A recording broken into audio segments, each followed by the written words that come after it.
It looks like Mahathir Mohamad's prediction will come true. Prime Minister Anwar Ibrahim may let off the hook disgraced ex-premier Najib Razak after flip-flopping on an already advanced corruption trial against Zahid Hamidi, the current deputy prime minister.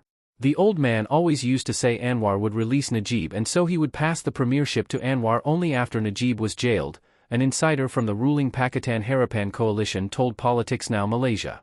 The secret deal that Anwar, Najib and Zahid allegedly struck before the 2022 general election now looks to be undeniable. It is a great disappointment to voters, especially Pakatan supporters. To everyone now, it would be like Anwar's anti-corruption stance is a fake. Fake, insincere? Don't make me laugh, this is politics. Perhaps what stings the most is how Anwar, who had denied that a new law for house arrest was to pave the way for Najib to spend the rest of his jail term at his luxurious home, had rushed to welcome an unexpected apology made by Najib on Thursday, October 24, over the 1MDB debacle. The multi-billion-dollar corruption scandal not only plunged Malaysia into global infamy as one of the most corrupt countries in the world but also pushed the national debt beyond the 1 trillion ringgit mark for the first time ever.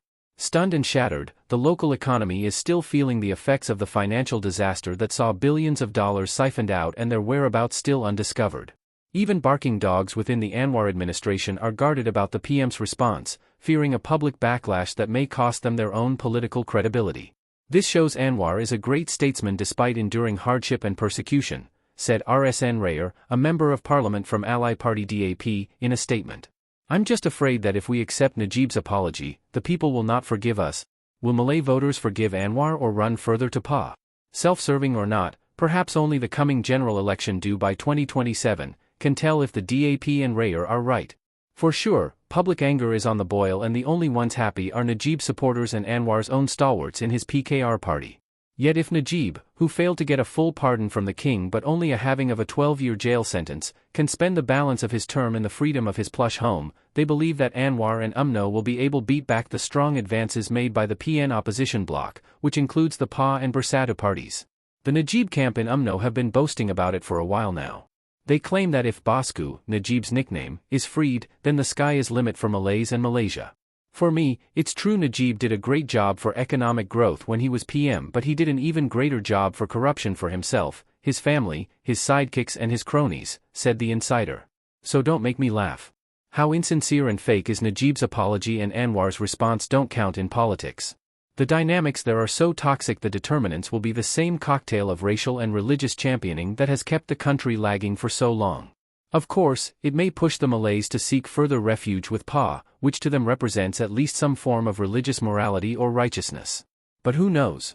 Maybe Malays being the biggest voting bloc are already able to see that PA, while okay as a Muslim religious group, is too backward and has almost zero know-how on how to lead the government. They might throw their lot with UMNO again, especially with Bersatu imploding with power struggles and infighting. And if they do, then Anwar, who has almost no Malay support, benefits and will most likely get to stay PM again, that is if Najib or UMNO doesn't backstab him. It takes one to know one. While Deputy Prime Minister Zahid Hamidi, whom Anwar's government had discharged from 47 corruption charges, is the current UMNO president, Najib as former president still commands great power within the party, which had ruled Malaysia for some 6 decades. UMNO's hegemony was so strong few could believe it could ever be dislodged from power. But a pact led by the 99-year-old Mahathir, the legendary two-time prime minister, did it in 2018. The country was overjoyed to see Najib, whose corruption in the 1MDB scandal had gone too far, vanquished and his UMNO party thrown into near political oblivion. As such, it is seen as nothing less than a betrayal of the most ruthless kind that Anwar, who while in the opposition had for decades repeatedly promised socio-economic as well as anti-corruption reforms, could now sink so low as to conspire with the two icons in UMNO that represent the worst of the once mighty party's excesses and abuses, just to grab the PM's post he had coveted since getting the sack from Mahathir in 1997.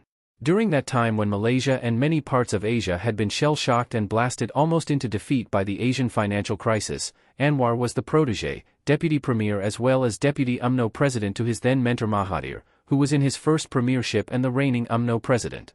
Anwar had then led a group of young Turks in UMNO, that included Najib and Zahid, who were accused of scheming and plotting the authoritarian Mahathir's overthrow. But their efforts failed when Mahathir, with the help of his loyal Lieutenant Dayam Zainuddin, retaliated by sacking Anwar from all positions and convicting him of his first sodomy offense. Instead of standing by Anwar, Najib and Zahid quickly reversed gears to pledge loyalty to Mahathir, who even then was seen as the grand old man of Malaysia's cutthroat and treachery-riddled political landscape. I guess it takes one to know one, and Mahathir knew Anwar, Najib and Zahid through and through. He never trusted Anwar after that, always disliked Zahid but helped Najib to become PM because he felt a debt of gratitude to Najib's dad Tun Razak, who was the one who gave him his break into the top tiers of power, said the insider. I told you so, but Mahathir's in hospital now. In politics, it is often said no one is ever an enemy or friend forever, and this truism rang true even between Anwar, Najib and Zahid. In 2014, when his good friends Najib and Zahid were in power, Anwar found himself in jail again for his second sodomy offense. So it was that when in 2018, Mahathir found himself lacking sufficient power to topple the exceedingly corrupt regime led by Najib, he struck an alliance with Anwar, then serving a second sodomy jail sentence, to lead the Pakatan Harapan coalition that had been helmed by Anwar to fight UMNO and its erstwhile unbreakable BN coalition in the 14th general election. In exchange, Mahathir promised to pass over the PM's baton to Anwar before the 5-year electoral term was up. However, when a midway timeline came up, as claimed by Anwar's belligerent supporters who had kept pushing and manipulating for a transfer of power, Mahathir refused on the grounds that there was never any timeframe stipulated or agreed on. In the landmark election battle that symbolized the tsunami of pent-up hopes for new beginnings for the ailing country, the unbeatable UMNO BN was finally beaten. Against all odds, Malaysians put their bets on old trademark Mahathir, who despite his dark sides of draconian rule, oppressive and racist methods, is also known for his spine, fighting spirit and disciplined governance.